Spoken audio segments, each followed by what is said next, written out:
¿no? Oye, doctor, había estado bueno esto de la feria, me dicen, ¿no? El primer año que les gusta la feria de verdad, me dicen otros, ¿no? Entonces, mi intención es esa, que a ustedes les guste la feria. ¿Y cuál es la mejor forma de que te guste la feria? Cuando ganas, ¿no? Entonces, la intención es que alguno de los grupos de ustedes gane, ¿no? Esa es la idea. Esther. Doctor, estamos viendo la convocatoria y dice que hasta este sábado tenemos que mandar todo, o sea, el video editado, el resumen, el informe. eh, pero la feria es dentro de 2 semanas. ¿No será que habrá alguna forma de ampliar un poco el plazo para que podamos también reunirnos con ustedes, hablar y organizarnos mejor? Es por eso que también he modificado la fecha del examen. Si se ponen a ver, yo me he puesto a ver las fechas y he dicho, ¿y qué rato me voy a reunir con los alumnos? Si tomaba el examen esta semana no hubiera habido forma, ¿no? Entonces, ese es el motivo también por el cual hemos cambiado la fecha del examen y así el examen va a ser más condimentado con más temas de COVID, ¿no? Que ya se van a dar cuenta ustedes que va a entrar mucho material, ¿no? Entonces, ojo que también voy a corregir cuadernos en cualquier momento. Quiero ver que sus cuadernos estén bien hechos. Entonces, la idea es que ya tengan bien perfilado sus grupos. He visto que hay un grupo, por ejemplo, ahí que han empezado a poner nombres y ni siquiera tienen tema, ¿no? Entonces, ese grupo, por ejemplo, yo no sé qué va a hacer. Y si es de verdad que hay ciento y tantos alumnos, 103 alumnos en total en el curso, yo no sé, creo que llegamos a 7 grupos, ¿no? Es decir, 70 personas, entonces yo no sé qué va a pasar con los que se quedan sin grupo directamente tienen cero, ¿no? En participación, en práctica, en la feria. Los que ganen, por si acaso, ya tienen casi asegurado la aprobación de la materia, ¿no? Entonces tienen que esforzarse bien ahí en la feria. Yo los premio con la casi garantía de que van a aprobar la materia a los que ganan en la feria, ¿no? Quiere decir que lo han hecho bien. Esther, otra pregunta tienes ahí, levanta la mano siempre. Doctor, justo referente a lo que decía de los chicos que no están acá, ¿pasa algo si alguien que no está en Bolivia está en nuestro grupo? O sea, porque la defensa creo que es presencial, ¿no? Sí, sí, y yo sé que preguntas por tu amiga, ¿no? Tu amiga, ¿dónde está tu amiga? En Perú. Yo sé que estás preguntando por tu amiga. Yo conozco todo, ¿no? Entonces, bueno, hay que ver cómo va a ser la feria, ¿no? Creo que va a ser semipresencial o virtual. Entonces, si ella puede participar desde otro país, bueno, va a tener también su puntaje. Eso quiero ver cómo van a hacer, ¿no? No me quedó claro eso todavía. Eso vamos a discutir entonces allá cuando estemos con ustedes en la clase. Ya, eso lo vamos a ver bien el día jueves y el día viernes. Vamos a dividirnos bien para ir, que vaya un grupo el día jueves y otro grupo el día viernes. Vamos a coordinar con ustedes los horarios para que vayan todos. Voy a tomar lista. Voy a ver quiénes son los integrantes también para conocer y ver que los grupos sean parejos. Si veo que hay un grupo muy débil o que hay alumnos que no los conozco, bueno, tal vez hago alguna modificación. Pero en un inicio la idea es que los grupos que me han mandado permanezcan así tal cual ustedes han decidido, ¿no? Pero si veo algún grupo que sería muy débil, bueno, tal vez hacemos ahí algún cambio, ¿ya? Eh, Bien, no hay más preguntas para que comencemos rápido la clase. ¿No hay?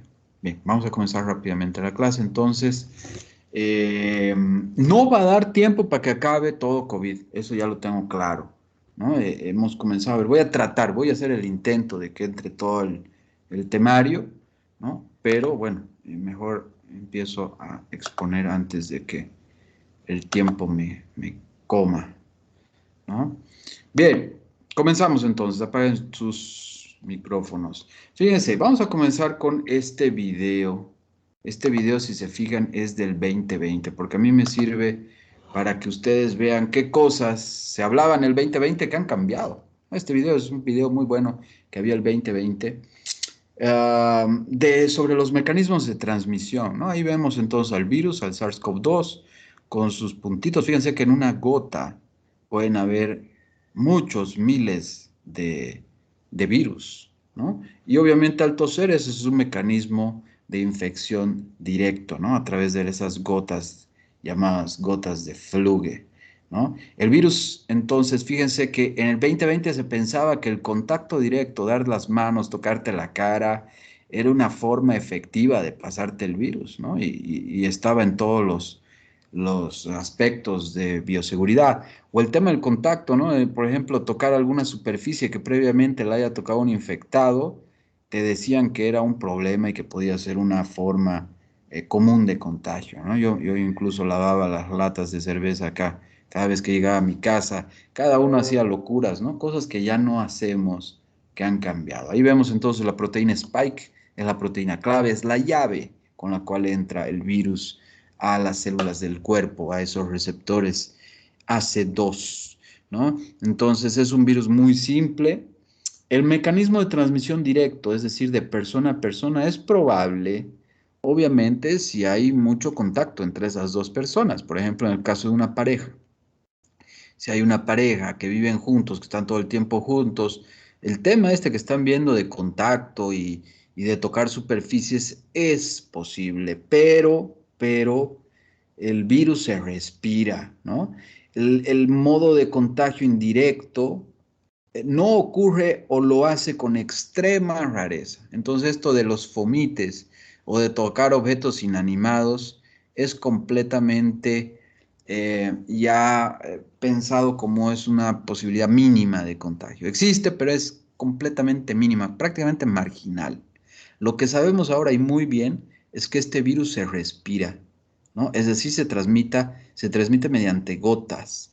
Las gotas pueden llegar a menos de 1 metro cuando son las gotas mayores a 10 micras y pueden llegar a 1,5 metros cuando son gotas más pequeñas, ¿no? Son más pequeñas, de 5 a 10 micras, esas gotas pueden llegar entonces a una mayor distancia. Y el gran problema no son las gotas, el gran problema son los aerosoles, que son menores a 5 micrómetros flotando y esos pueden llegar incluso a más de 2 metros y permanecer flotando. Es decir, cuando me preguntan sobre esto de la forma de contagio, hay algunos virólogos, incluso esto lo sabemos bien mediante las nuevas tecnologías de dinámica de fluidos que han aparecido con el tema del virus, que ya sabemos que se lo explica de esta forma. Fíjense, hay muchos virólogos que lo explican como el humo, ¿no? El humo de un cigarro, por ejemplo, ¿no? A ver, les explico. Si tú estás en una playa, en un ambiente amplio, no hay gente, imagínate que estás solo ahí y de pronto al lado tuyo pasa una persona fumando. ¿Tú vas a sentir el olor a tabaco? ¿Sí o no? Lo sientes, ¿no? Algo parecido a lo que sucede con el virus. El virus es tan pequeño que tú lo podrías encontrar o comparar como el tema del humo, ¿no? Entonces, ahí viene la pregunta. Si tú estás en la playa, pasó esa persona que fumaba y tú sentiste el olor a cigarro, ¿será que vas a tener cáncer de pulmón? ¿O será que ese humo de segunda mano te va a afectar mucho? Lo más probable que no, ¿no? Que no, que incluso no suceda absolutamente nada contigo. Bueno, este virus es parecido. Este virus es muy extraño el contacto o el contagio, mejor dicho, cuando se da con pequeñas interacciones ante él, ¿no? Entonces, has estado cerca de un infectado e inhalaste una pequeña cantidad de virus, lo más probable es que no te pase nada. En cambio, imagínate que vas a una discoteca donde está permitido fumar y como está permitido fumar, muchos de los presentes en esa discoteca fuman. ¿Qué va a pasar cuando llegues a tu casa? Vas a llegar incluso impregnada a olor a cigarros, ¿sí o no? Entonces, algo parecido ocurre con la transmisión de este virus, ¿no? Entonces, está en gotas. Y eso lo sabemos por varios estudios científicos muy interesantes. Fíjense, este también del 2020. Son estudios de dinámica de partículas. Un estudio hecho en Corea del Sur, este es un estudio hecho en Corea del Sur, donde se vio que, fíjense, en el piso 11, este es el piso 11, el que está aquí abajo, en un edificio de 20 pisos, y se empezó a ver quiénes habían quedado infectados. Había una persona que llevó el virus al edificio y fíjense que empezó a contagiar a todas las personas que trabajaban en el ala donde él trabajaba. Todos estos azules son sus compañeros que quedaron infectados. En las otras salas no quedaban infectados y fíjense que al frente, en el mismo piso, habían unos cuantos infectados que tenían en común estas personas que compartían el mismo espacio, es decir, el virus estaba en el aire. Todas las personas compartían estos lugares del centro, es decir, lugares de baño, de comida, etcétera. Sin embargo, fíjense entonces, aquí el infectado tocaba esas cosas, pero hubieron pocos contagios. Sin embargo, como el virus estaba en el aire, todas estas personas se infectaron. En el piso 10, aquí esta es la comparación de los pisos, en el piso 10 y en el piso 9 igual hubieron infectados, ¿no? Y en el resto de los pisos no se infectó nadie, entonces ahí esto nos daba una buena idea de que el virus estaba en el aire. ¿Qué comenzamos a hacer? Equipos de protección personal, astronautas, ¿no? Prácticamente, limpieza profunda, aspersión, desinfectantes, lo que veíamos acá en estas imágenes, lo que hace nuestro ridículo alcalde nuevo, ¿no?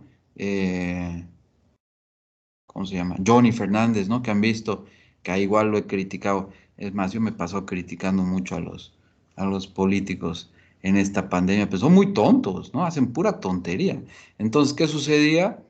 Que esto de estar desinfectando no es precisamente lo mejor que podemos hacer. Incluso estas recomendaciones, fíjense, eran la recomendación inicial del CDC y la revisada era prácticamente ya, incluso con doble traje, ¿no? Si se fijan, era doble traje, ya con incluso implementos ahí que cubrían totalmente al personal de salud, ¿no?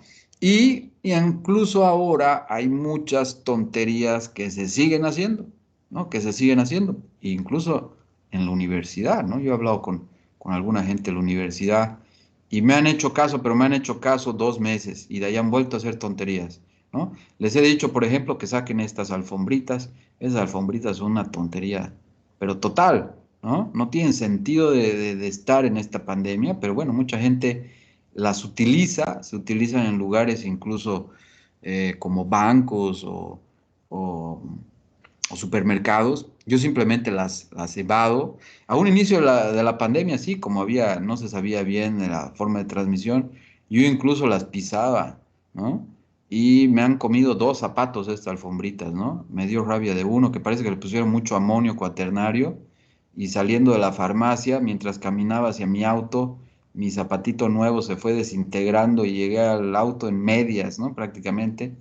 Y no es broma lo que les digo, sucedió de verdad. Entonces ya se imaginarán, odio, detesto esas alfombritas, que de paso no sirven para nada. Crean una falsa sensación de seguridad a las personas que las utilizan. No sirven de nada. Ustedes piensan que el virus se va a agarrar del zapato ahí con sus manitos. El virus no tiene manitos, ni tiene pies, ni tiene brazos, nada. Entonces, eh, no sirven para absolutamente nada, ¿no? Las cabinas, estas cabinas de desinfección, lo mismo, ¿no? En supermercados, en bancos, no tienen sentido de estar ahí, ¿no? Incluso causan más daño porque a veces te meten químicos ahí que ni siquiera has revisado si te los están poniendo muy concentrados y te pueden irritar las mucosas, es sí son un problema. Van a estar haciendo en todo caso que te estés tocando todo el tiempo la cara, si te ha llegado ahí al ojo, ¿no? Entonces tanto alfombritas como estas cabinas, yo las evado, ¿no? Y cuando alguien me dice, pero no pasó por la cabina, yo le digo, esa cabina no sirve para nada, pedazo de, bueno, ya se imaginarán, a veces soy un poco odioso ahí en la calle. Los termómetros, fíjense esto le recomendé a la universidad y me hicieron caso 2 meses, ¿no? ¿Qué pasaba? Que yo llegaba a la universidad y me tomaban la temperatura en la mano, ¿no? Y yo le decía ahí al guardia, le decía, pero tomame en la cabeza. Y el guardia me decía, no, doctor, ¿cómo es posible? Le voy a quemar neuronas. Maldito desgraciado, no me vas a quemar ninguna neurona, pon en mi cabeza. Y me tomaba en la cabeza asustado, creyendo que me estaba haciendo un daño. Bien, estas pistolitas de temperatura. Para empezar, la radiación que emiten es mínima, es comparable a la de tu control remoto de tu tele, ¿no? Entonces, mínima. Y segundo, que ni siquiera te emite la radiación a ti, sino que capta tu temperatura. Es decir, en realidad tú eres peligroso para la maquinita, ¿entiendes? Entonces no tiene sentido que te la tomen en la mano, ¿no? Sí te sirve para saber la temperatura si la tomas en la cabeza y si ya están revisando todo lo que he puesto en Twitter, que por eso les he pedido que vayan revisando desde el inicio de la pandemia. En algún tweet de algún mes coloqué un video de un paciente con COVID que estaba con 40, me parece, de temperatura, ya no me acuerdo, pero el paciente estaba con fiebre por COVID, 40 grados de temperatura. Y 2 segundos después, al mismo paciente con fiebre de 40 grados, se le toma en la mano y en la mano creo que estaba con 36, ¿no? Es decir, las extremidades tienen normalmente, por fisiología lo sabemos, una temperatura de 2 o 3 grados menor. Entonces, si estás buscando temperatura, no es bueno tomar en la mano. Últimamente en la universidad me han vuelto a tomar en la mano. Y ya, bueno, a veces uno ya se rinde, ya deja que la gente haga tonterías, ¿no? Y me tomo a veces el trabajo de preguntar, ¿no? A veces cuando estoy con tiempo y estoy de buen humor, entro a un banco, me toman la temperatura en la mano y si tengo tiempo le pregunto, ¿no? Al que controla, le digo, oye, ¿alguna vez has detectado fiebre a alguien? Y me dice, no, no, la verdad que no, nunca nadie con fiebre, ¿no? Entonces no tiene sentido tomar la temperatura en la mano. Ni siquiera en la cabeza, eso, hay otro estudio que debe estar ahí en algún tweet, que eso lo puse, me parece, hace un mes, no me acuerdo ya, tantos tweets sobre COVID, que habían hecho un estudio de campo y se veía que este tema del control de la temperatura igual no servía, ¿no? Es decir, la eficacia para detectar pacientes, y esto lo hicieron en hospitales, ¿no? Es decir, que en un hospital te estén controlando la temperatura, hasta tendría más lógica, ¿no? Sin embargo, no, el grado de efectividad de la toma de temperatura era nulo, ¿no? Y el dióxido de cloro, medicamentos o sustancias que se han usado, el dióxido de cloro ni siquiera es un medicamento, ¿no? Es simplemente la estupidez humana en botellita, ¿no? Y me ha sorprendido porque el otro día me encontré ahí con un colega en la universidad, ¿no? Un docente, y le dije, doctor, ¿ha llegado invicto a la vacuna? Y me dijo, no, doctor, gracias al dióxido de cloro, ¿no? Y obviamente a mí me dio ganas de patearlo, pero no puedo patearlo porque es un colega y es amigo. Y bueno, lastimosamente tiene esas creencias. No les voy a decir quién es, pero yo creo que lo conocen. Y porque se dice además el pecado, no se dice el pecador, ¿no? Entonces, obviamente estas sustancias son una tontería y la verdad que la gente que las promueve deberían estar incluso presas, ¿no? Porque es un atentado a la salud pública y es una tontería, una falacia total que engaña a la gente. Entonces estas cosas no sirven. La pregunta es, ¿qué sirve? ¿No?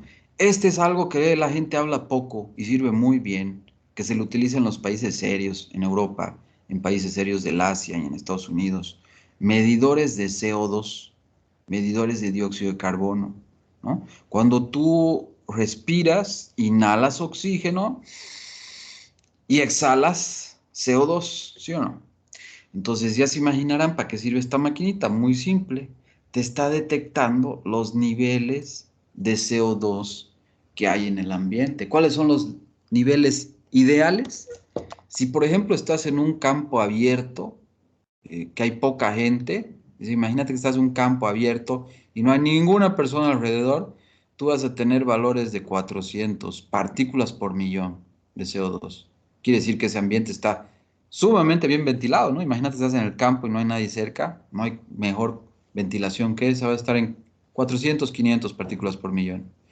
Y un buen nivel de CO2, de partículas por millón, va a estar más o menos en 800, como marca esto, ¿no? Entonces, imagínense esta maquinita, este aparatito, que igual lo he sugerido para la universidad, pero no me han hecho caso. Esta maquinita sería genial, yo la colocaría en cada aula, ¿no? ¿Y qué pasaría? Lo que pasaría es que no nos mide, ojo, no nos mide el virus, no nos detecta el virus, pero sí nos dice si un ambiente está bien ventilado o no. Me ha pasado con ustedes que tenía 2 clases seguidas y cuando se iba el primer grupo yo decía, oye, esto estará bien ventilado y me quería cambiar de aula incluso, ¿no? Esto lo hubiera evitado con una maquinita de estas, ¿no? Que incluso tengo una maquinita, voy a llevar La próxima semana voy a llevar a clases para que la vean. Se conecta con el celular. Son baratas y fíjense que me serviría muy bien, ¿no? Entonces, no te detecta el virus, pero si la cosa está elevada, si hay más de 800 partículas por millón, tú ya sabes que ese aire está viciado. Es decir, que hay mucha gente que estaba ahí exhalando CO2, por lo tanto, las probabilidades de contagio son mayores. Fíjense, por ejemplo, en un medio masivo de transporte. ¿Qué niveles tenemos? Muy superiores a lo normal, ¿sí o no? Entonces ya se imaginarán la probabilidad de contagio que hay en un micro o en un metro, ¿no? Son altísimas. Imagínense un minibús, peor todavía.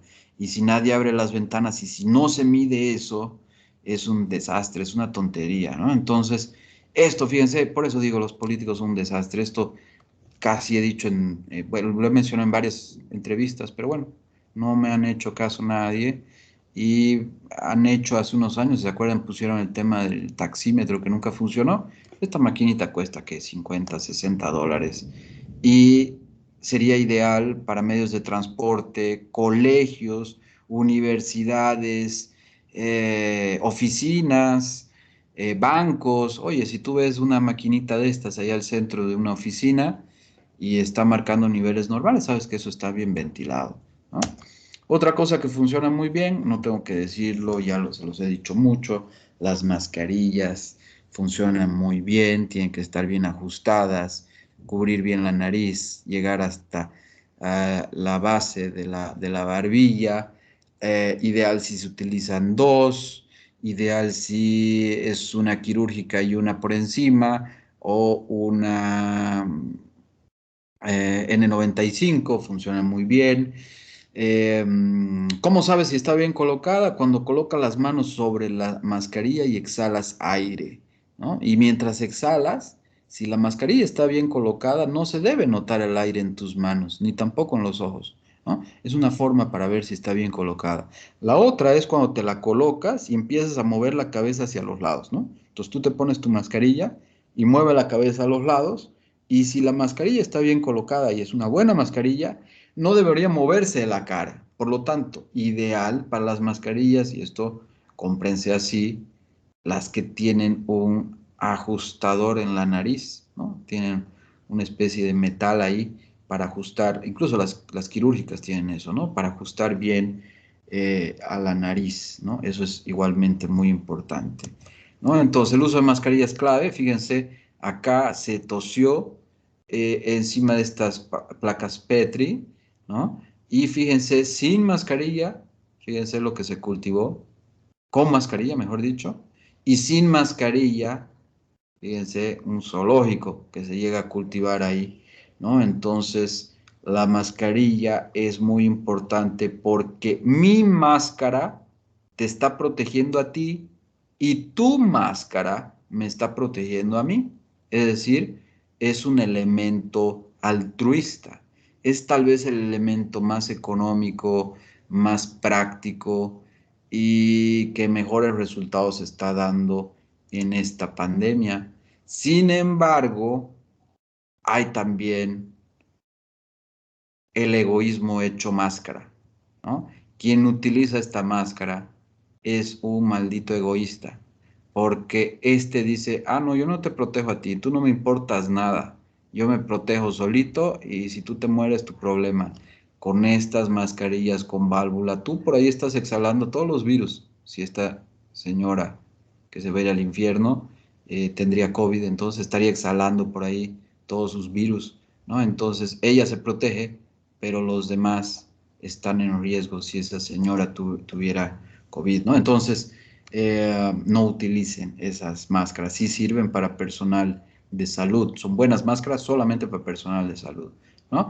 Y bueno, esto que ya hemos visto, esta relación mascarilla-tiempo, lo que les decía, si estás mucho tiempo en una situación donde los dos están sin máscara, bueno, la carga viral va a ser muy alta, ¿no? Sin embargo, si hay uno de los dos que está con máscara, esa carga viral va a bajar. Y si los dos están con máscara, bueno, las diferencias son de mínima exposición y mínimo riesgo, ¿no?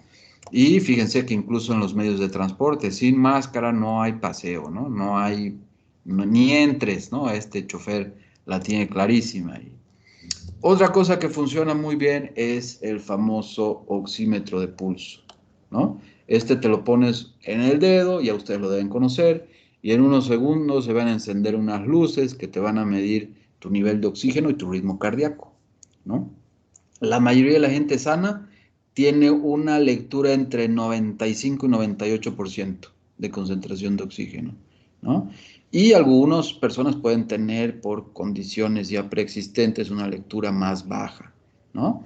Cuando está menos de 92% ya debes empezar a preocuparte, ¿no?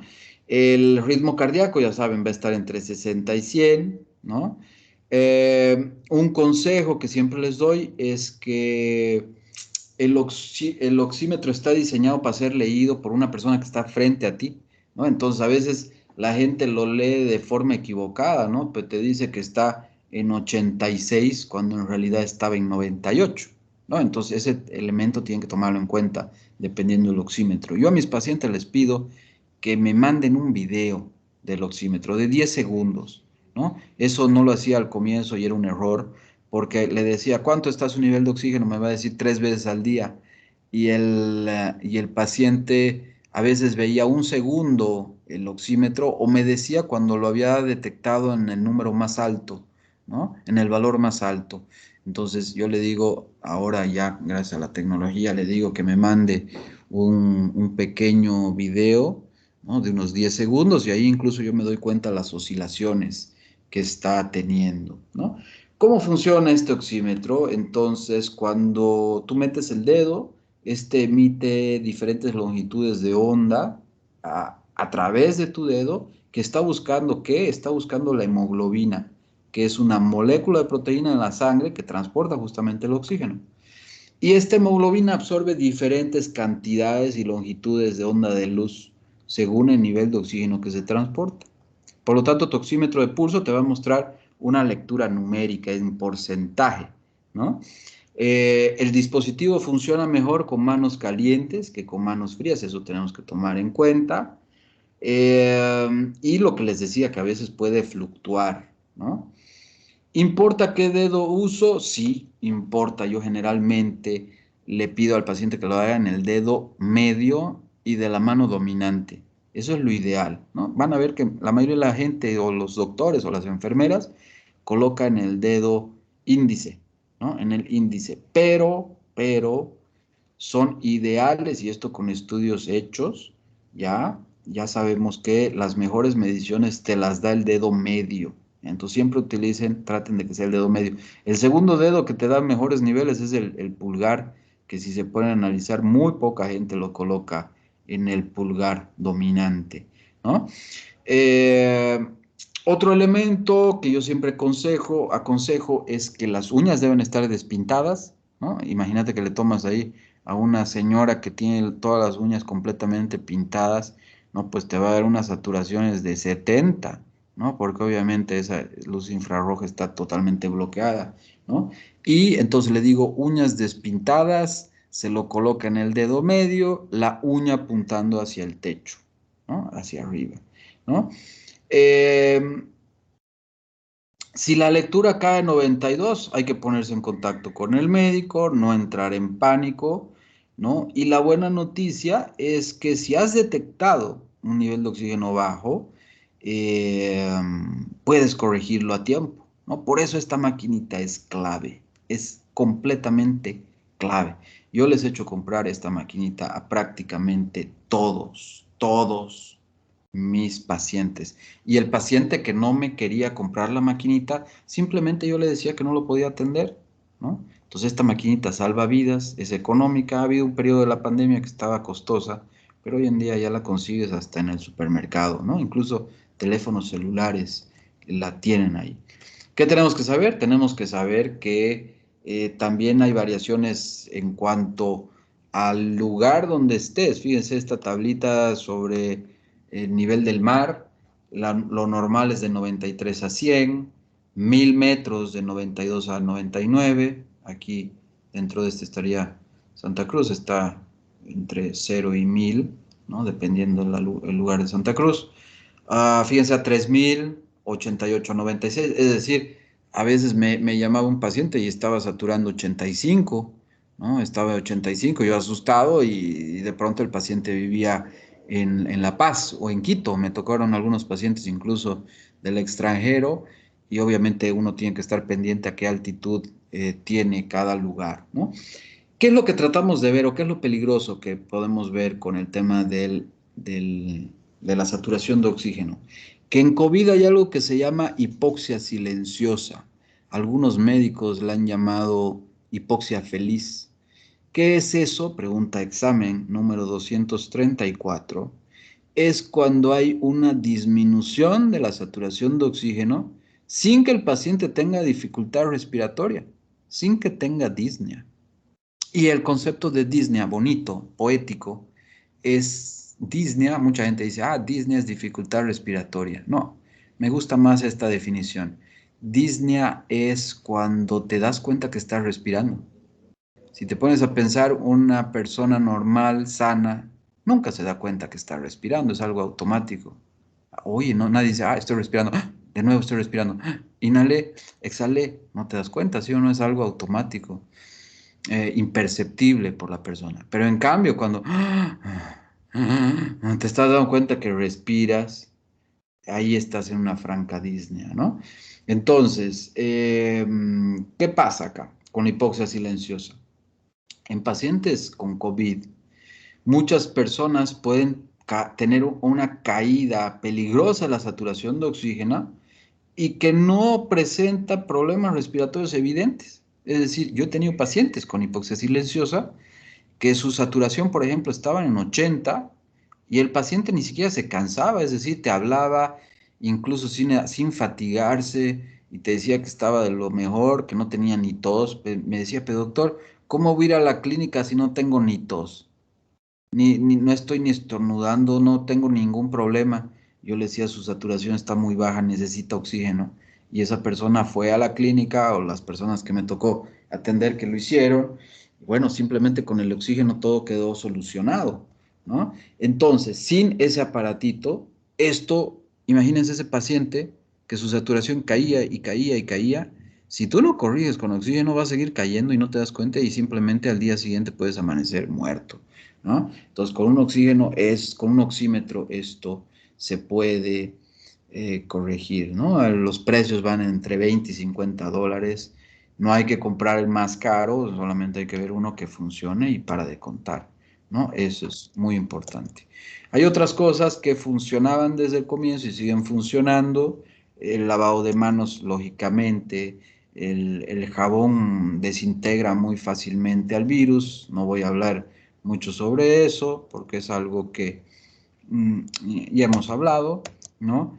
La persistencia de COVID en diferentes superficies es algo que se hablaba mucho, pero como ya les he dicho, no interesa mucho esto porque el tema de fomites ya no lo valoramos, ¿no? Aquí hay algunos estudios que, por ejemplo, te hablaban del cobre. En el cobre vive muy poco el virus, pero esto ya sabemos que no interesa tanto conocerlo como al inicio de la pandemia, ¿no? Esto, fíjense, igual del 2020, porque obviamente ya sabemos que el tema de los aerosoles es la clave en el tema de la pandemia, ¿no? Entonces, ¿cómo podemos sobrevivir? Muy importante es el famoso distanciamiento social. Y cada vez que hablo de distanciamiento social, me gusta hablar de la socialización a distancia, porque este virus puede causar un daño directo por la presencia del virus, pero también hay casos de mucha afectación psicológica, porque obviamente este virus nos ha cambiado la vida, ¿no? No puedes ver a la familia, no puedes ver a los amigos, no puedes ver a la novia, es decir, ha causado mucho problema social, incluso problemas psicológicos. Entonces, yo siempre recomiendo distanciamiento social, pero también es sano socialización a distancia, ¿no? Entonces, acá tienes que estar alejado de las tres Cs, ¿no? Lugares cerrados, mal ventilados, lugares concurridos, con mucha gente, y los contactos cercanos. Aquí también es clave, ¿no? Se ponen a pensar esta pandemia. tú estás con barbijo todo el tiempo, pero le tienes mucho miedo al extraño que anda caminando por la calle y en la calle que hay mínimo riesgo de contagio. Sin embargo, ves a tu vecino, ves a tu amigo, ves a tu tío, a tu abuelita y te sacas el barbijo y la abrazas y te acercas, ¿no? Es decir, desconfiamos del extraño, pero ya también nos pasamos al otro extremo con nuestra gente querida. Tú nunca piensas que un familiar te puede contagiar y lastimosamente sí ocurre y eso ha sucedido mucho en esta pandemia. Las famosas fiestas de cumpleaños o de Año Nuevo o ocasiones que se reúne la familia, que es donde hay mayor contagio sobre todo, ¿no? Esta es otra prueba del tema del distanciamiento social. Este es un estudio que hicieron en un coro en Washington, en Seattle, donde un solo infectado, imagínense, aquí está el infectado, uno solo, contagió a 52 personas del coro, ¿no?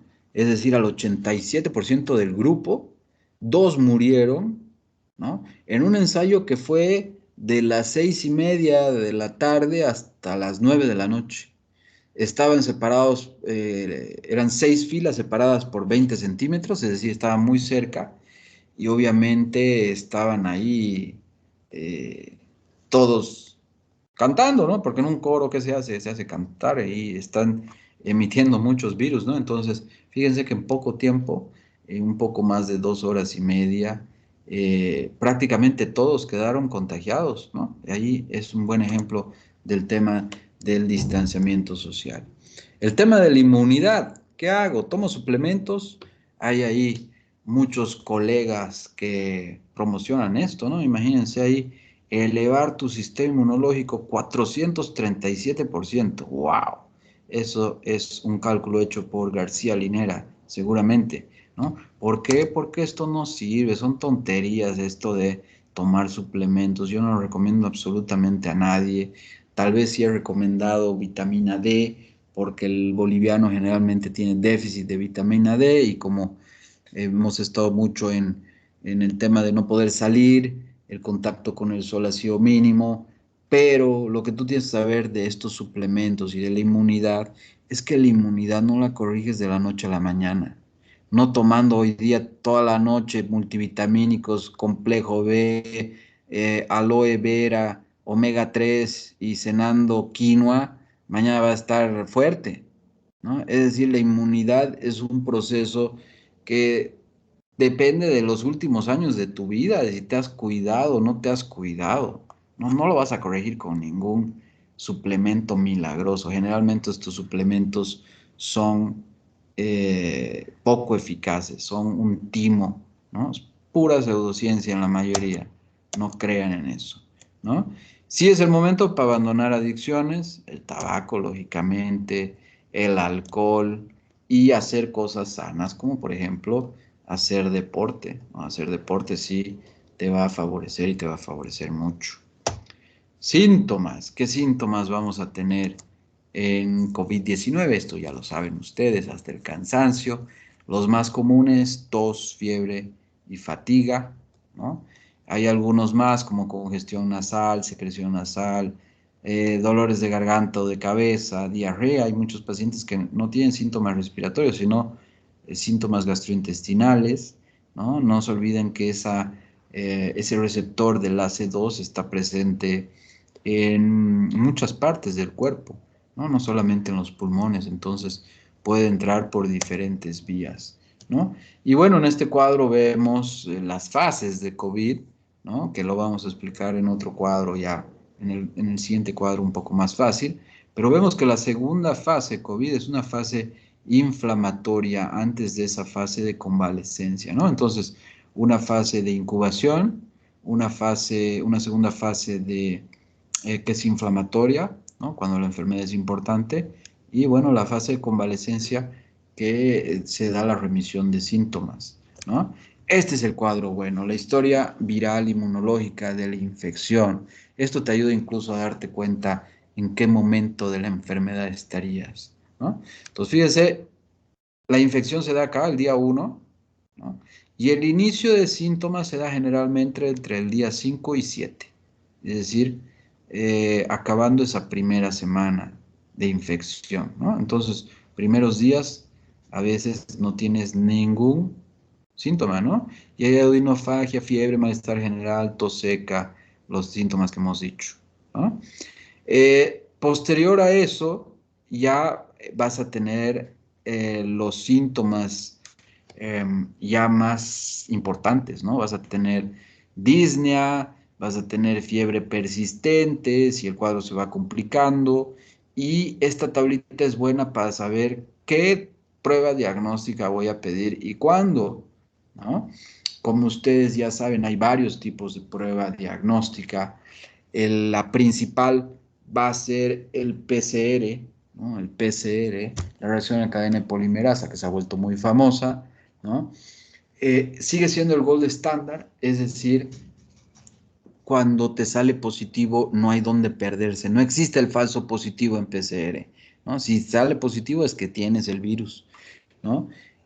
Y bueno, dentro de este diagnóstico molecular también ya se puede hacer otros métodos, ¿no? El loop, el loop que es conocido como el LAMP, o los test de antígenos, hay uno que es el saliva direct, es decir, saliva directa, ¿no? Y la pregunta ahí es, ¿cuándo utilizo cuál?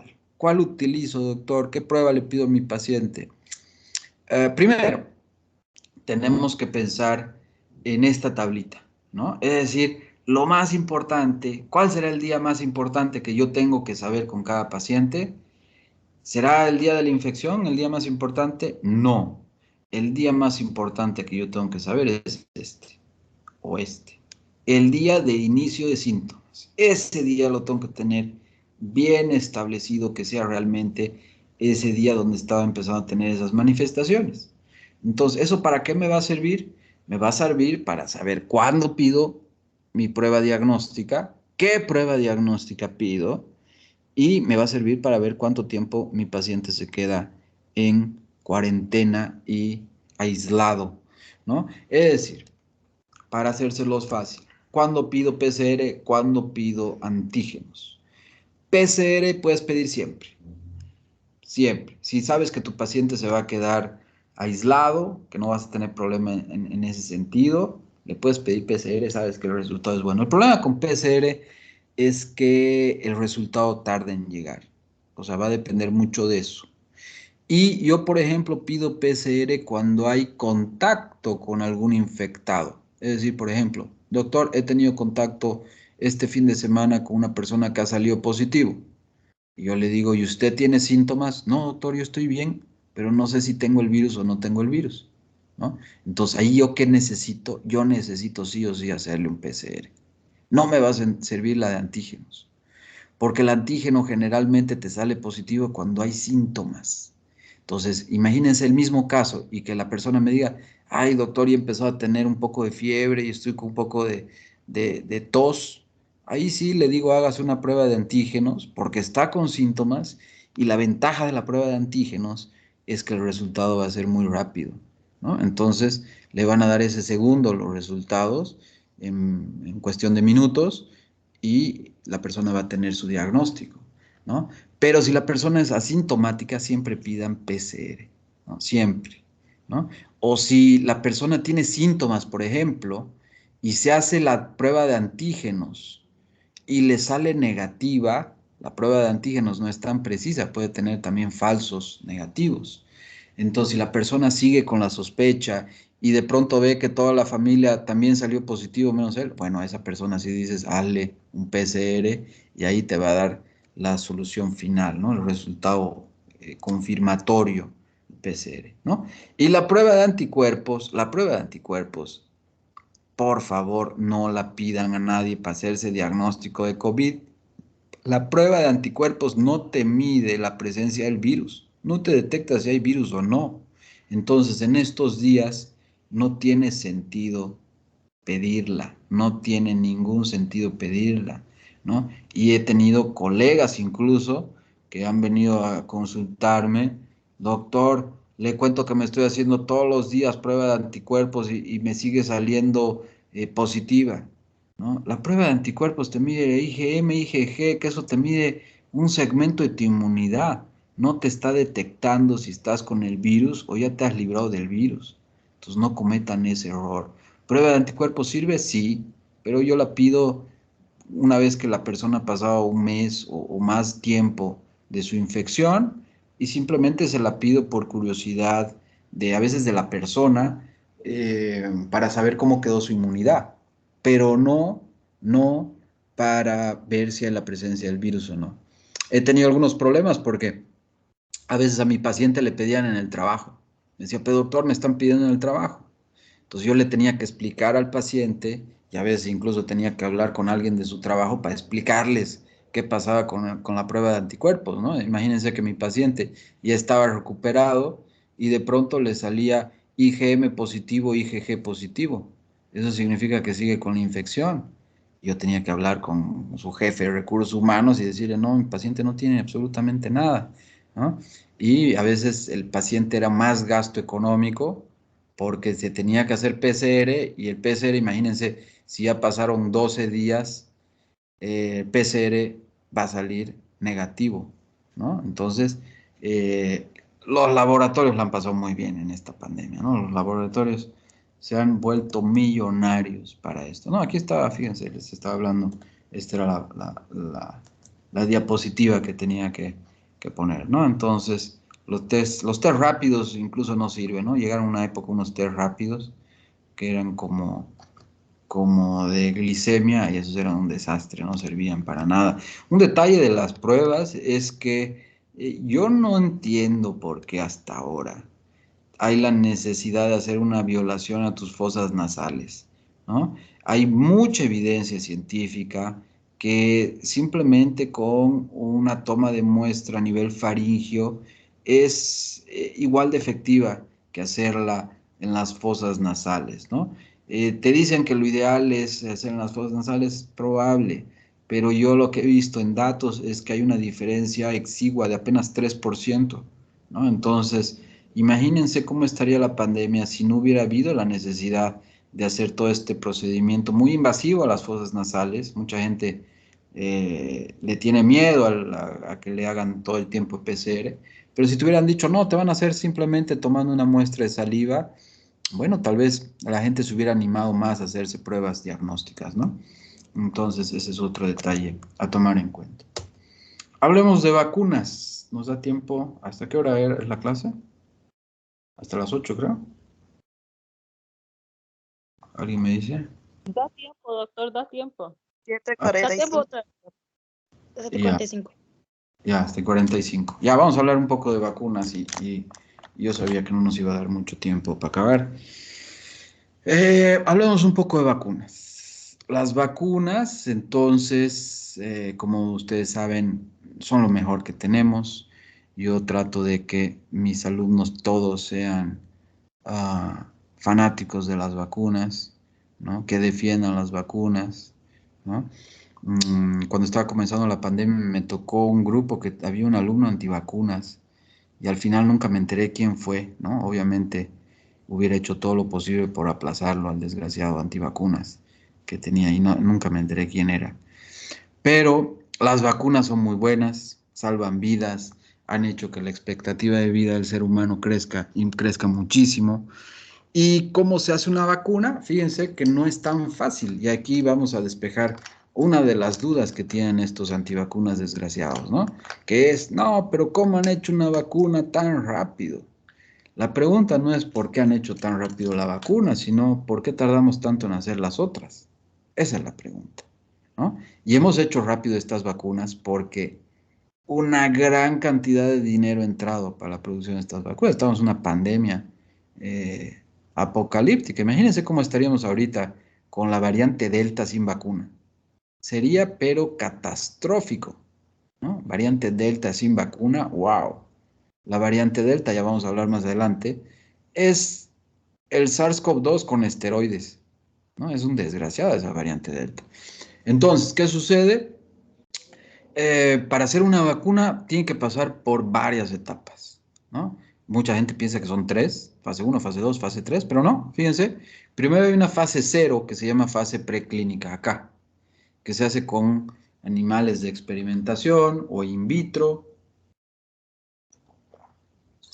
en un ambiente controlado, con cultivos celulares, y se va a medir la seguridad y la respuesta inmune. Para eso sirve la fase 0, la fase preclínica. Después se pasa a la fase 1, donde se utiliza un número reducido de voluntarios, de 20 a 100, ¿no? Estos voluntarios todos son sanos, ¿no? Se toma primero a gente sana, ¿no?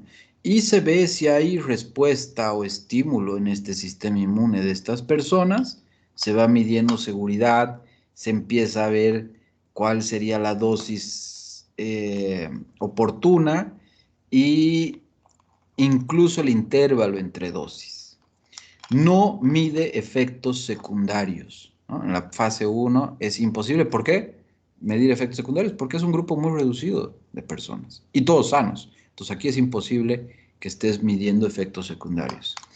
El efecto o la fase 2 ya se hace con un grupo más grande, va de 200 a 900, aquí está mal, 900 adultos, también sanos, pero ahí también incluimos un grupo más heterogéneo, ¿no? De personas, de voluntarios, y medimos la respuesta inmune, y como les decía, ya podemos dividir en grupos de edad, de género, incluso podemos poner alguno que tenga alguna comorbilidad, no son precisamente sanos todos, ¿no?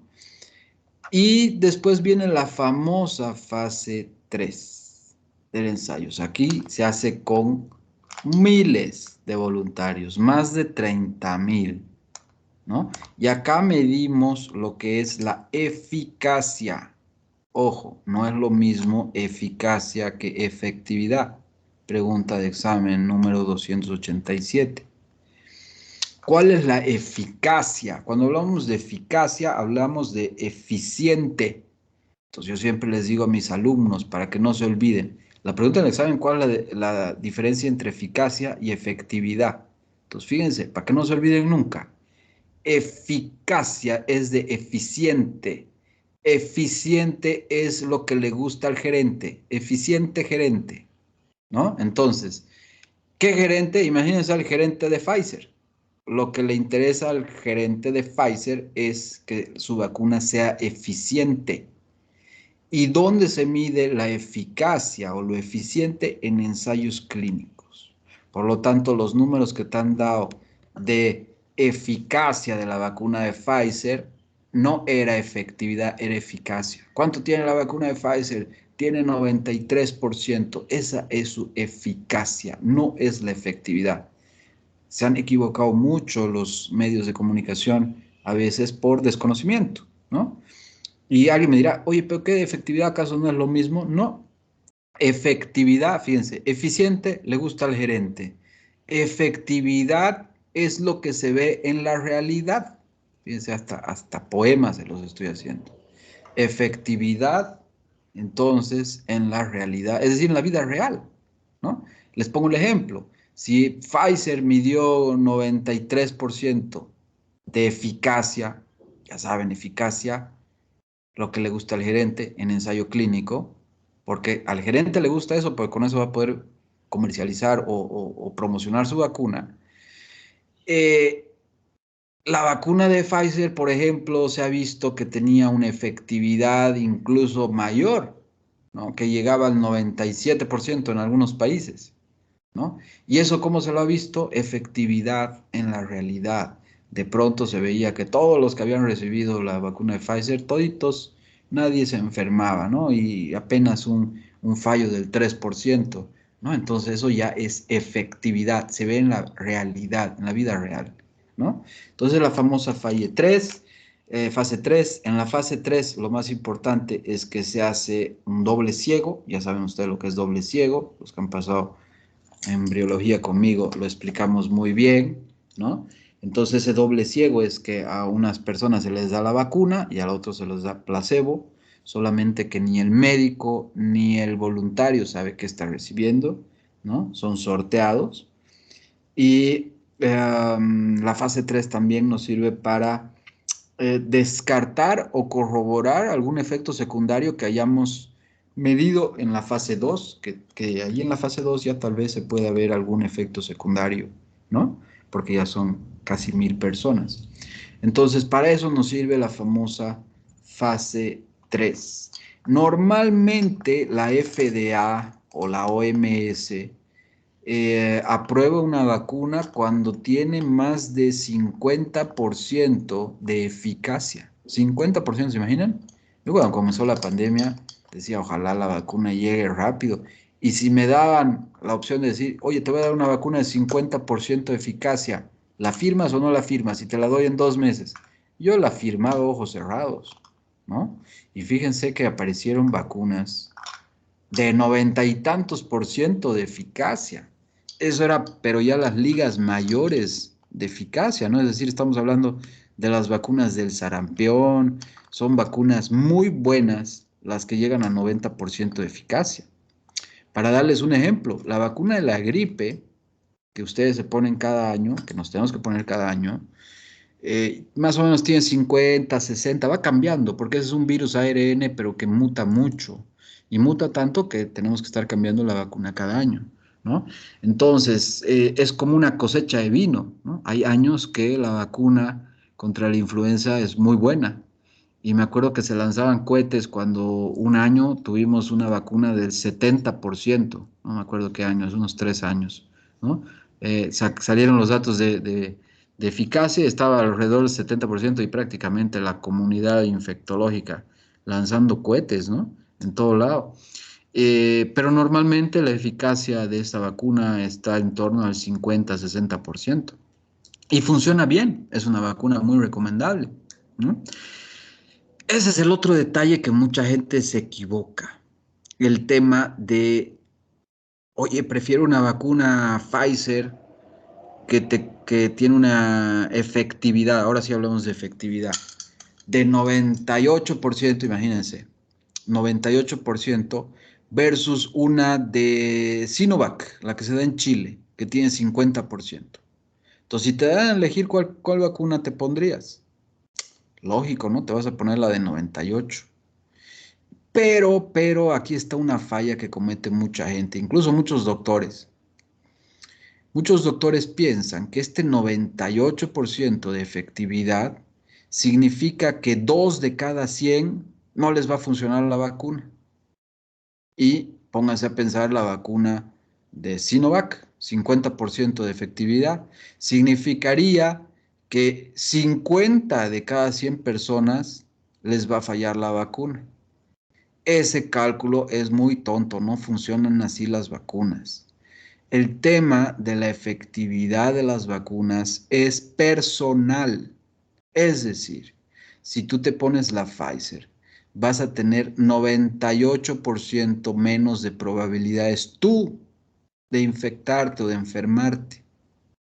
Entonces, fíjense que ahí se pone más bonita la de Sinovac, ¿no? No es, le va a fallar al 50% y tal vez yo estoy en ese grupo que le va a fallar la vacuna. No, si tú te colocas la de Sinovac, vas a tener 50% de probabilidades menos de enfermarte.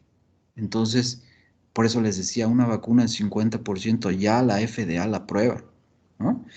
Y si se fijan, hay una fase 4 que poca gente la habla, que es ya post-marketing, ¿no? El día de ayer, si estaban atentos al Twitter, y tienen que estar siempre atentos al Twitter, ya les he dicho que te va a ayudar mucho, deja tu TikTok o tu otra tontería, esa, ¿cómo se llama? ¿Y qué pasa? Que la fase 4 es lo que estamos haciendo ahora, ¿no? Mucha gente antivacuna me dice, no, pero está en fase de experimentación. Pedazo de idiota, ¿cómo va a estar en fase de experimentación si ya más de 4.000 millones de personas se la han puesto? ¿No? Y ya estamos llegando al tercio de la población total que tiene 2 dosis, el tercio de la población mundial que tiene las 2 dosis. ¿Eso te parece experimentas? Experimentación no tiene sentido, ¿no? A veces los antivacunas realmente, oye, les faltó ácido fólico siendo bebés, es algo increíble, ¿no? Hay que dar ácido fólico a estos antivacunas. Entonces, ¿qué sucede? El día de ayer, noticia de ayer, ya le dieron la aprobación total a la vacuna de Pfizer, ¿no? Es decir, ya ni siquiera está de uso de emergencia. Todas las vacunas actuales, las que se han puesto ustedes, estaban aprobadas, pero para uso de emergencia, porque estamos en pandemia, ¿no? Pero Pfizer ya está aprobada, ya está, tiene todos la homologación, ¿no? Por lo tanto, ya la va a poder comercializar, ya la vas a poder incluso comprar en la farmacia en los Estados Unidos, ¿no? Entonces, así es como funcionan estas fases que les voy a preguntar en el examen. Los tipos de plataforma, esto igual es muy importante con el tema de las vacunas.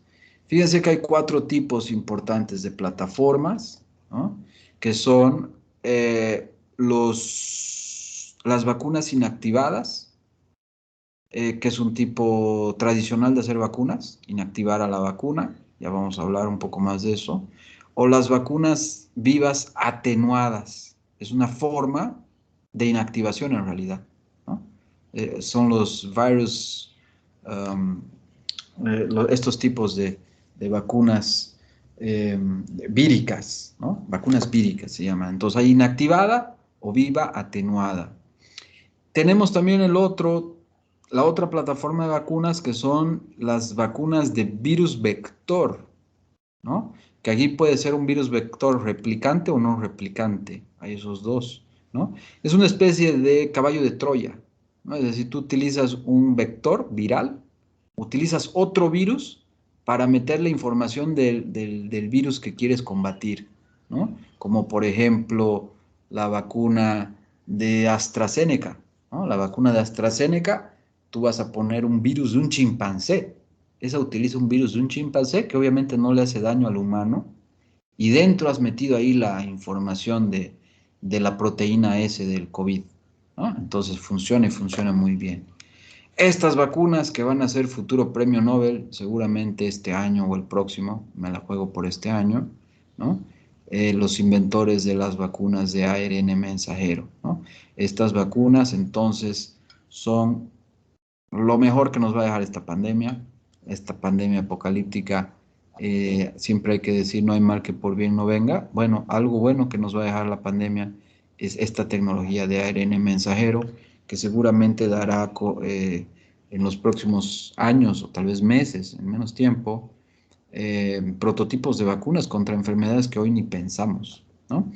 Y hay otras como la Novavax, que es una vacuna que tiene una eficacia muy, muy alta, superior incluso a Pfizer, es la vacuna con más eficacia, utiliza esta vacuna, o esta plataforma, mejor dicho, que es la vacuna, la proteína, la vacuna proteica, ¿no? De subunidades proteicas se llama, ¿no?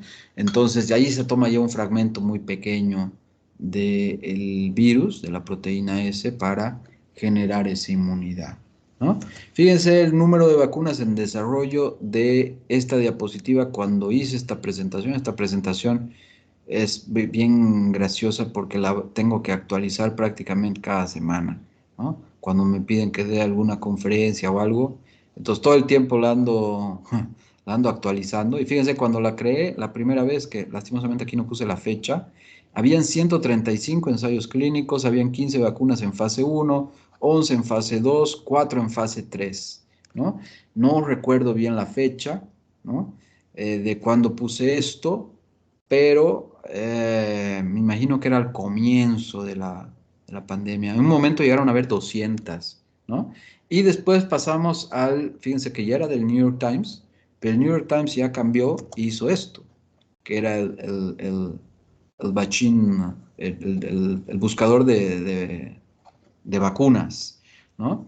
Vaccine Tracker, ¿no? Entonces, fíjense, 25 de mayo, y fíjense los números, 51 en fase 1, 37, 27, 7, 8 aprobadas, 4 abandonadas. Quiero hacer un tweet sobre las vacunas abandonadas o que fracasaron, ¿no? Porque todos hablan de las exitosas, pero a veces podemos sacar enseñanzas del fracaso de los demás, ¿no? Y fíjense, esto era el 25 de mayo y para que vean que no les miento, ayer di un seminario de posgrado y aquí está la prueba, fíjense, 23 de agosto, es decir, ayer lo actualicé y fíjense la diferencia ahí, 51, hay 3 más en fase 1, Hay unas cuantas más en fase 2, unas cuantas más en fase 3. Hay varias más autorizadas, son 2 autorizadas, siguen siendo 8 aprobadas, ¿no? Y hay una más que abandonó, ¿no? Hay una más que abandonó entonces, ¿no?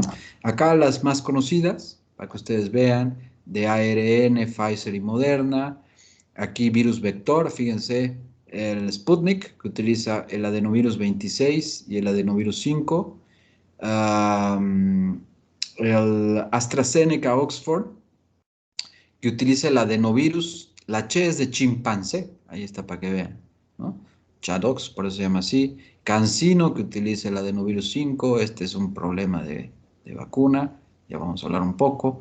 Johnson Johnson, que igual es el adenovirus 26. Novavax, que les decía, es vacuna proteica. Las chinas que son inactivadas, fíjense, ahí están las chinas, Sinovac, Sinopharm, son vacunas ahí inactivadas, ¿no? Y bien, nos vamos a quedar ahí porque ya me cansé. Y en realidad, este tema de vacunas, les tengo un anuncio.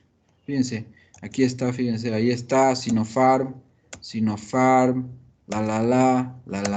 seguimos hablando, Sinopharm, la, la, la, tema por avanzado. Sinopharm ya está avanzado por si acaso. ARN, ahí está. Aquí hablo de las vacunas utilizadas en Bolivia, ojo. Tadadán, tadadán, tadadán. Esta es la vacuna de Pfizer. Mucho hablo de la vacuna de Pfizer. Fíjense, ahí voy poniendo los tweets que puse. No sabía cómo hacer la presentación y me di cuenta que en los tweets tenía toda la cronología, ¿no? Acá le meto palo a Donald Trump. Listo. Pfizer está por avanzada también. Virus vector, ahí está. Hablamos de Gamaleya, de Sputnik. Tadadán, tadadán. Lo estoy viendo con mucha calma, listo, dada por avanzada, Sputnik. Y por último, AstraZeneca, ¿no? AstraZeneca, sigue, ahí hice un chiste, imagínense, ahí hablo de las trombosis en senos cavernosos, ¿no? Esto, ya lo hablamos todo, mucha información sobre esto y se acabó. ¿Ya? Entonces, ¿por qué avancé tan rápido eso? Porque les tengo una buena noticia. Eh, Hace unos meses hice unos podcasts sobre las vacunas, entonces les voy a pasar los links de la explicación de cada una de esas vacunas, ¿ya? Para dar la explicación de cada una de esas vacunas, ¿qué creen? Utilicé esta presentación.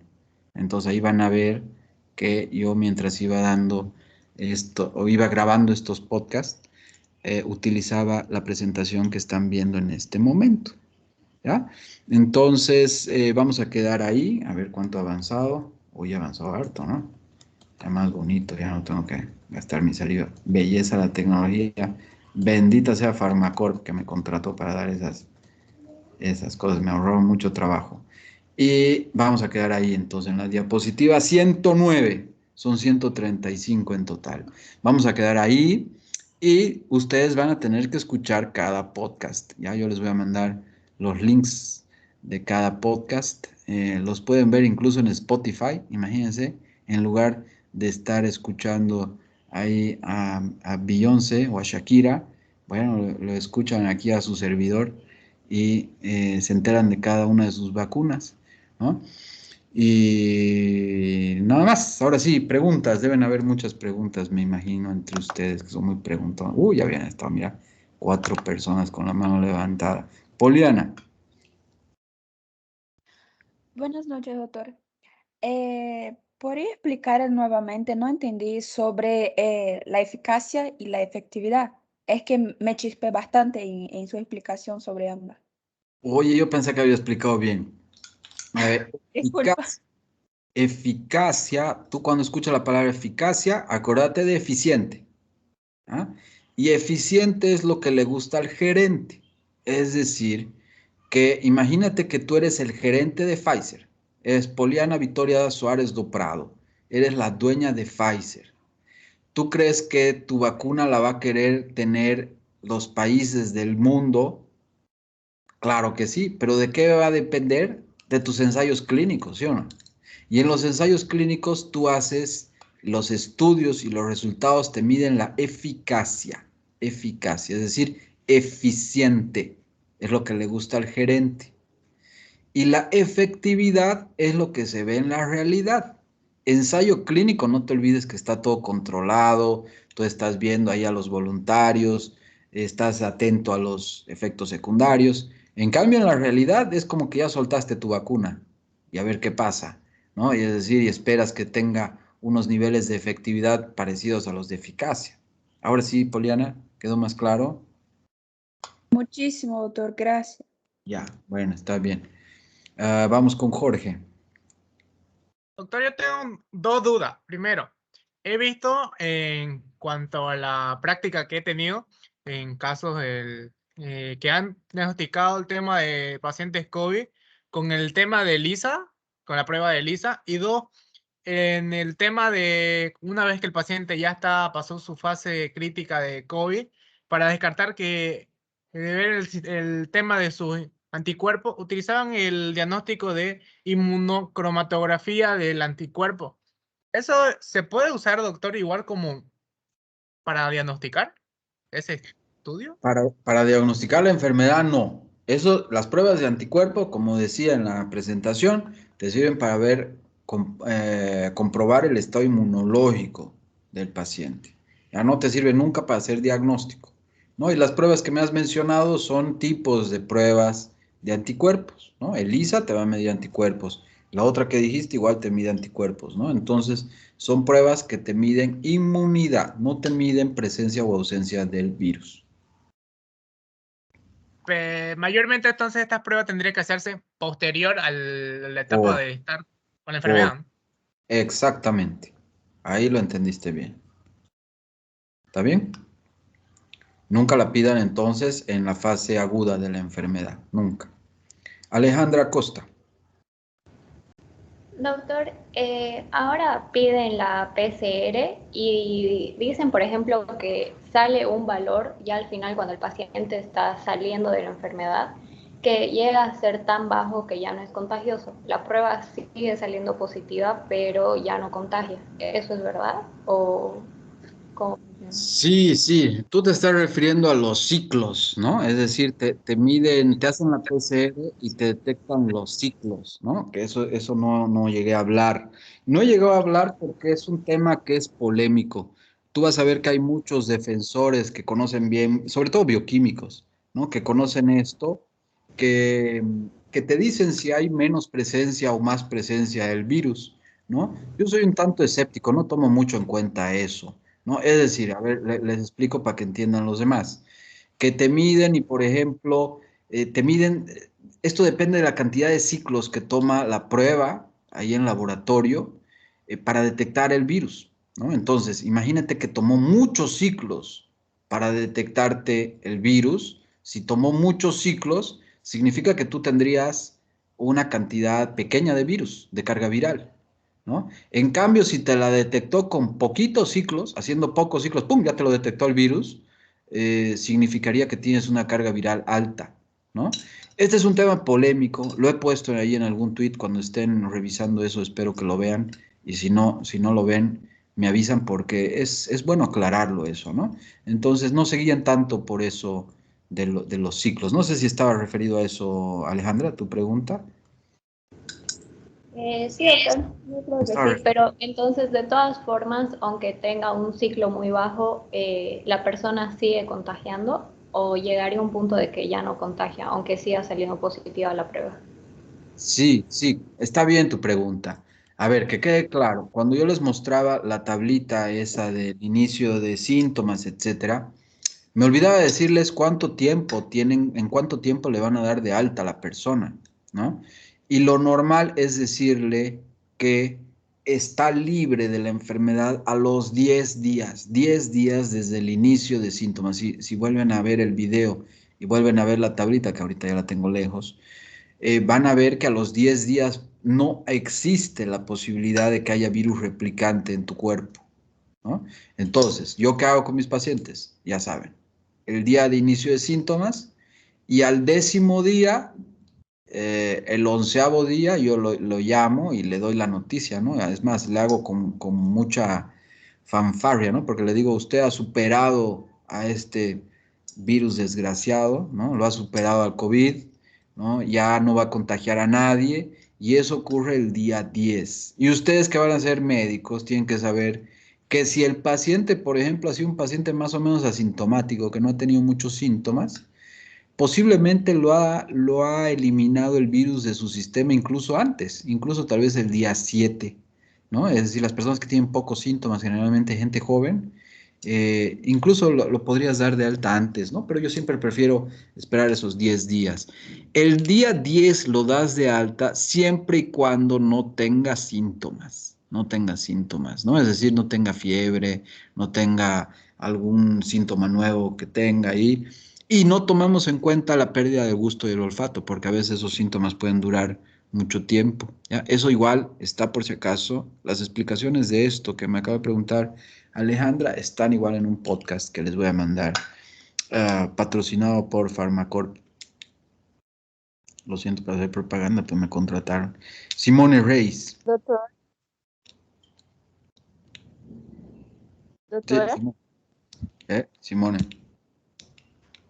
Doctor, buenas noches. La verdad quería preguntar, yo tengo trabajado mucho con pacientes COVID en casa, ¿no? Haciendo tratamiento en la casa.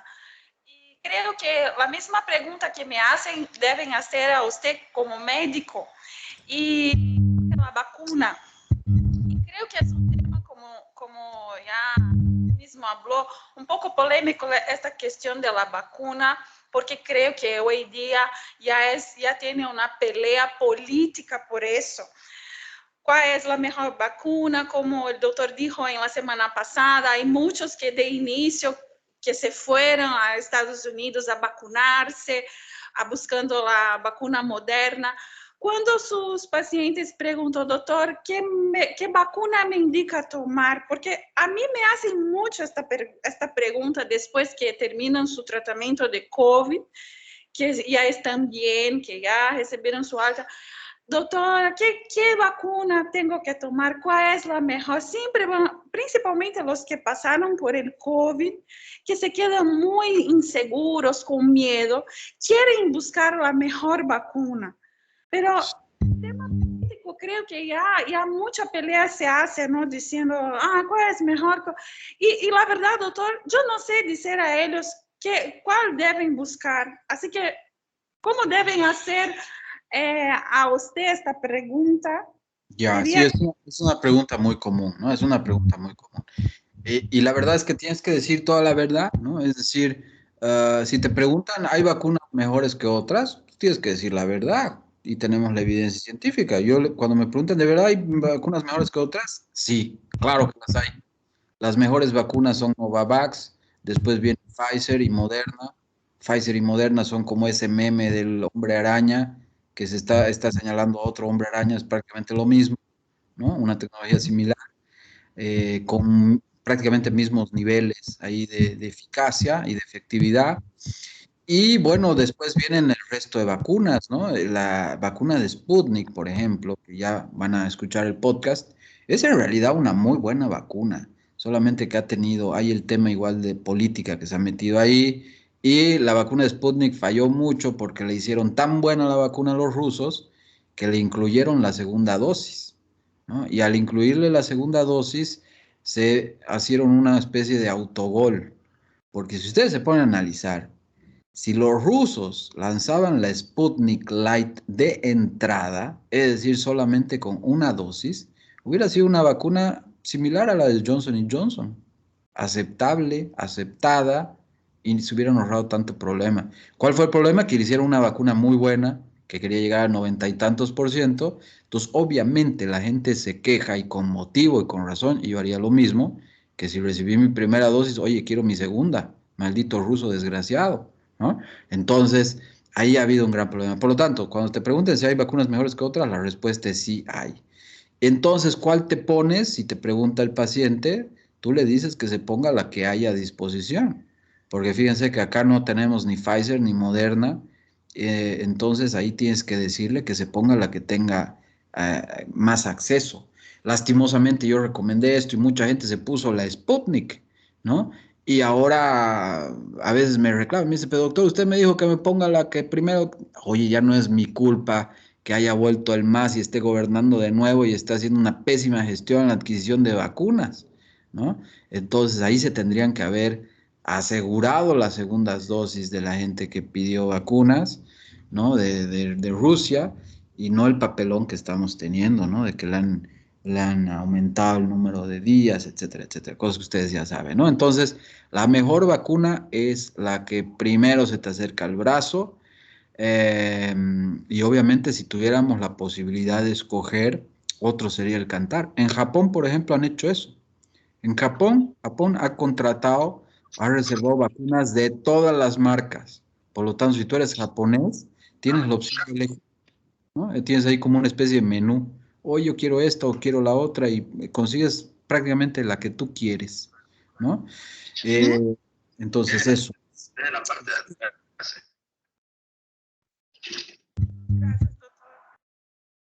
Chao, Simona. Doctor, doctor, ¿me Sí. escuchas? A ver, Adenilza primero. Ujú. Y hoje, Pero no es por de juicio. exemplo, Oh, ya no, no. a No, está bien. FDA, ¿está me escuchando?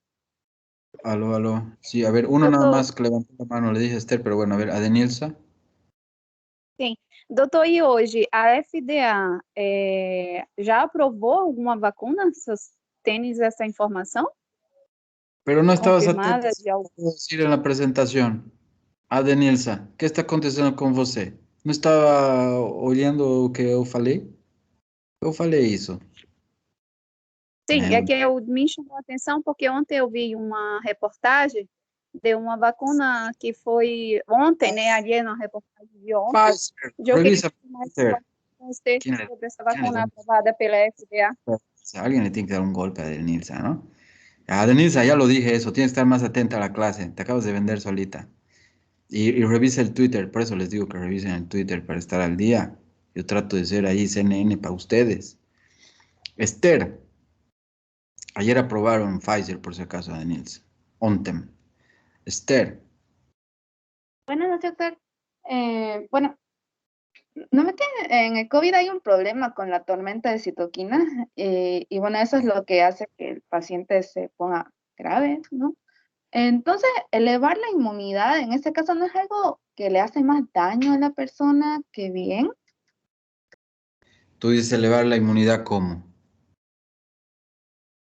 Es que bueno, usted mencionaba que no sirven esos suplementos y otras cosas, pero hay muchas personas que toman vitaminas y otras cosas diciendo que eleven su inmunidad, por así decirlo, pero no haría más daño que bien elevarlo.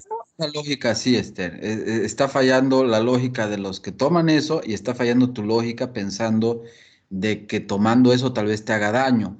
El tema es muy simple. El tema es que tu cuerpo, con los multivitamínicos o todas estas vitaminas que mucha gente está tomando, tu cuerpo no las asimila como la gente piensa.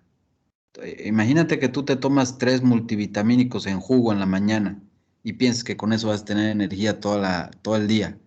No funciona así la cosa con las vitaminas. No significa que tomaste vitaminas y tu cuerpo las capta todos y las usa. Tu cuerpo es sabio. Las vitaminas normalmente te las reserva en el hígado. Hay en su sección de vitaminas, ¿no? Y las empieza a utilizar en los segmentos o en los momentos que precisa el cuerpo. Y el resto simplemente las vas a excretar, las vas a desechar, ¿no? Entonces, por eso es que no sirve así la cosa.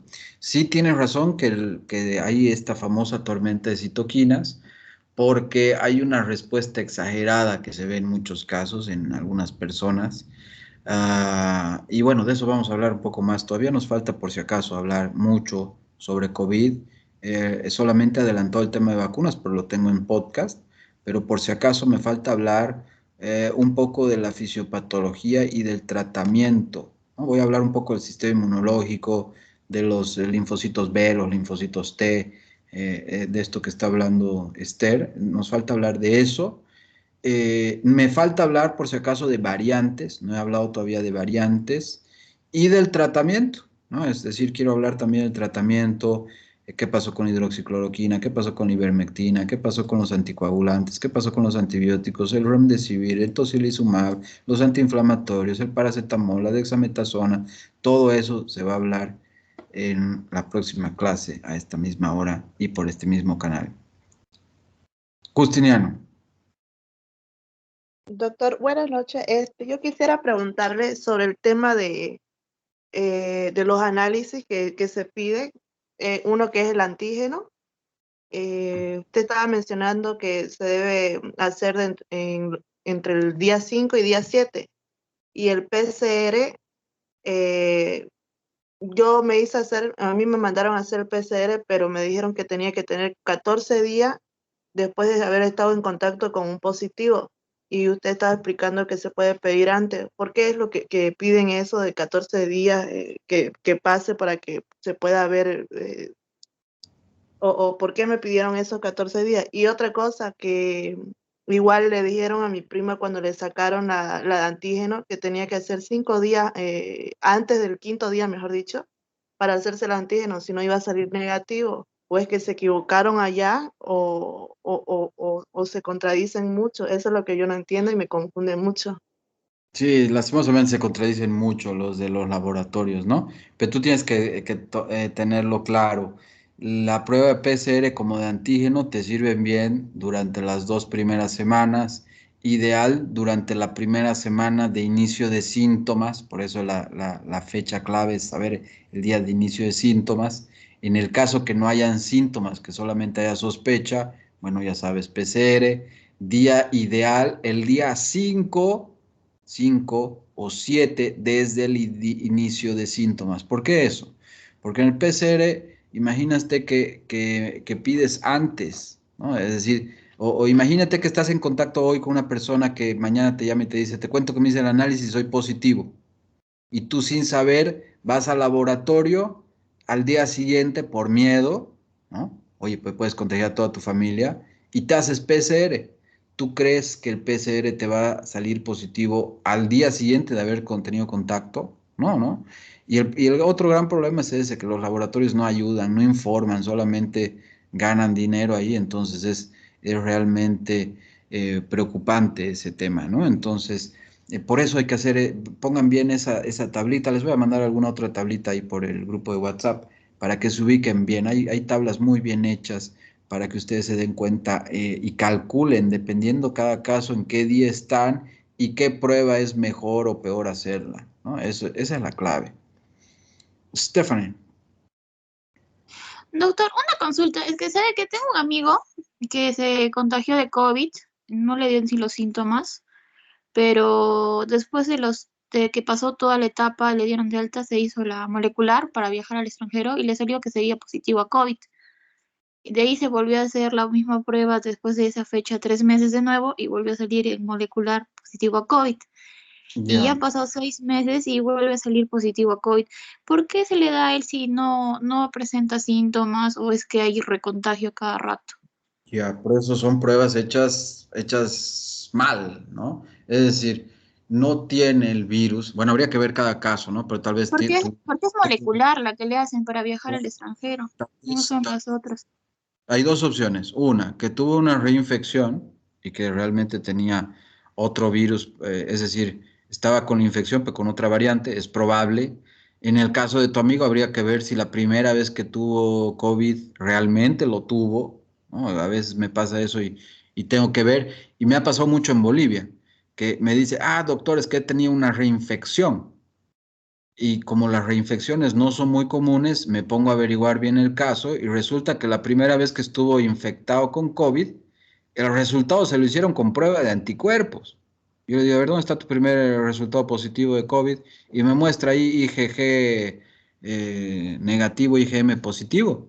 Entonces yo le digo esto, tal vez la primera vez no tenías nada, ¿no? Entonces, porque se le hizo con una prueba que no era la adecuada, ¿no? Entonces hay que ver de cada caso y pueden haber también personas que persistan con restos de material genético de virus que a veces se te lo detecta el PCR, ¿no? Entonces, PCR a veces detecta restos de virus, pero no significa que estés con el virus replicante en tu cuerpo, ¿no? Entonces, por eso no es necesario hacer todo el tiempo PCR. Entiendo el caso de tu amigo porque en los vuelos internacionales te lo exigen, ¿no? Pero bueno, habrían esas posibilidades. Habría que estudiar su caso en todo caso para estar seguros qué sucedió ahí, ¿no? Poliana y Alison, ahí las dos últimas preguntas. Doctora, solo quería mencionar que, como mencionó Stephanie, en Brasil, para viajar para acá, para Santa Cruz, teníamos que sí o sí hacer el examen de PCR, Ujú. pero no, no hacían con por lo menos 3 días del inicio de los síntomas. O si no, si podríamos esperar, decía, espere 10 días para que puedan hacer en ti el examen de sangre, que es más seguro. Desde ahí va a tener la certeza que está o no con el virus, ¿no ve? Ujú. Y aparte, sí, quisiera preguntar también, si una persona está con tratamiento de inmunosupresores, ¿influye en las pruebas diagnósticas de PCR y esta cosa? Sí, podría influir ahí el resultado, ¿no? Por eso tenemos que ver bien cada paciente. Esta enfermedad nos ha enseñado que cada paciente es un mundo, ¿no? Es decir, a mí me han contratado, por ejemplo, empresas para que vea su personal y una de las empresas me pidió que yo haga un protocolo, ¿no? Yo les dije, no, yo no puedo hacer un protocolo para su personal porque esta enfermedad, si algo nos ha enseñado es que cada paciente es un mundo aparte, ¿no? Entonces, sí podría interferir en los resultados ahí en pacientes inmunodeprimidos. Por eso, medicina personalizada es la clave acá. Alison dos Santos. Doutor, quisiera perguntar por que o intervalo de la primeira e segunda dose são maiores em algumas vacinas que em outras. Sí, bueno, eso se lo ha medido en campo, ¿no? Me parece que queda explicado en algún podcast. Se ha visto que, imagínense que había la premura al hacer los ensayos clínicos por determinar qué diferencia tenían que tener entre primera y segunda dosis. Y eso se medía con los anticuerpos neutralizantes, midiendo eso en cada voluntario, ¿no? En cada paciente en cada voluntario del ensayo clínico. Y cuando ya se estaba haciendo el tema de la efectividad, y en muchos casos por tema de falta de segundas dosis, se veía que más bien mientras más esperaban el intervalo entre las dos dosis, había mejores resultados, ¿no? Y bueno, en estos casos, el Reino Unido, la verdad, es el país que mejor ciencia ha hecho durante esta pandemia. Ha sido espectacular. Han publicado más que los norteamericanos, ¿no? Y se han puesto a hacer este tipo de pruebas, ¿no? De los intervalos. Y los británicos han descubierto también eso, ¿no? Han visto que incluso los intervalos de dosis entre Pfizer era mejor espaciarlos más tiempo porque teníamos una respuesta inmunológica más robusta y más duradera, ¿no? Pero eso queda explicado ahí en los podcasts, entonces que les voy a mandar ahora, ¿no? Y ya nos faltaría que les den las clases, entonces esos tópicos que les dije hace unos minutos, ¿no? Eso ya nos faltaría conocer para tener, yo creo que, un buen panorama de lo que es COVID, ¿no? Y como les decía, tal vez algún detalle me olvido porque COVID, como entenderán, es lo que más he estado haciendo esta época y uno podría hablar mucho tiempo, ¿no? Y por eso la forma que he encontrado de que ustedes tengan la mayor información posible es haciendo esa especie de cronología, utilizando los tweets que yo ponía, yo cada cosa interesante que veía la trataba de publicar, ¿no? A veces he tenido periodos donde también Twitter te cansa, pero bueno, he tratado de poner lo importante, entonces eso quiero que revisen y puede entrar cualquier pregunta de cualquier tweet, por si acaso, ¿no? Eso les aclaro, cuidado, me digan, no, pero doctor, eso no dijo. Y yo les voy a mostrar ahí el tweet, ¿no? Si alguien me reclama y les estoy diciendo ahora. Entonces van a tener una semana más y eso es todo y nos vemos, ¿ok? Un saludo para todo el mundo. Ya quedamos el horario para reunirnos el jueves y el viernes, o tal vez un solo día, ¿ok? Chao a todo el mundo. Gracias, Chao, doctor. doctor. Hasta Hasta luego. luego, Chao, doctor. doctor.